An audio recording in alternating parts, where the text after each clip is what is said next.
Tens of thousands have lost their bread and butter as a result of COVID-19. But even before the pandemic, there were also thousands without jobs and in need of pantry and/or financial support to provide for their households, reflecting the economic state of affairs. While the government is tasked with supplying relief during a time of crisis, there are persons taking on the mantle to help where they can in the Mesopotamia Division of Belize City.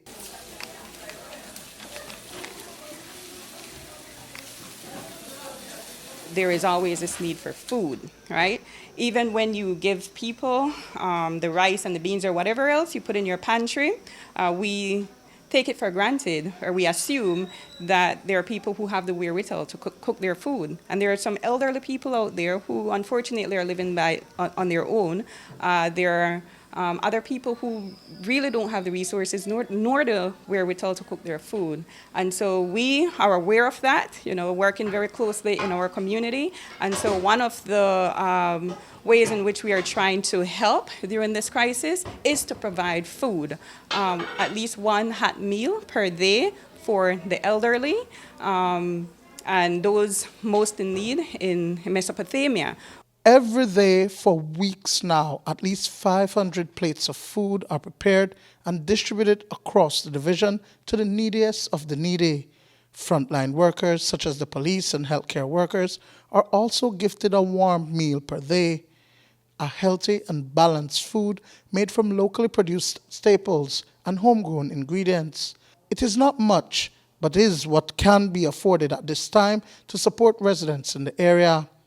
As early as 6 o'clock, Iris Gonzalez is up with other committee members doing prep work to assist Chef Shannon Vernon with the soup kitchen. I like work and I like help people. That's my thing. My son always tell me I want to save the whole world. I wish I could, but I can't.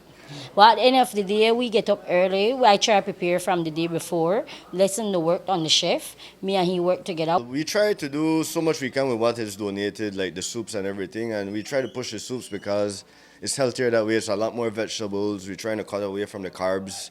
So we're providing all locally produced vegetables, and the locally produced fish and chicken that we get is from the Feinsteins and other donors. And we really try to push the health aspect of it, because in this time of need, you need to be as healthy as you can. Gonzalez and others are not being compensated for the help they're providing and are giving from their heart. The Feinstein Group of Company and others, despite not living in the constituency, are inspired by the cause and have chipped in as the country continues to face the COVID-19 crisis. We have a lot of people that needs and want, but at the same time, but we try to reach out as possible as we can. Every time we carry out a little grocery, we try to share as much as we can with everybody. Yes, we can reach out at the same time to everyone, but as much as we can do, we do. During this time, I think if you're able to help in any way you can, you should. And it's a very slow time because there's not a lot of places hiring private chefs. And I just took the opportunity up to come, and I got invited by Miss Candice and Miss Melita to come and help out, and it's been great so far. Helping out these people has been heart-filling. You see that what you see on TV and what you meet them in public is very different, and you appreciate them more and more every day. You don't have to live in a community such as Mesopotamia to know that the people are in need, to empathize and to want to help them. While the soup kitchen was birthed out of the COVID-19 crisis, food is always a necessity. We don't know how long this crisis is going to persist, but as long as we are able to, we are willing to provide this kind of service to the residents and to those who are in need.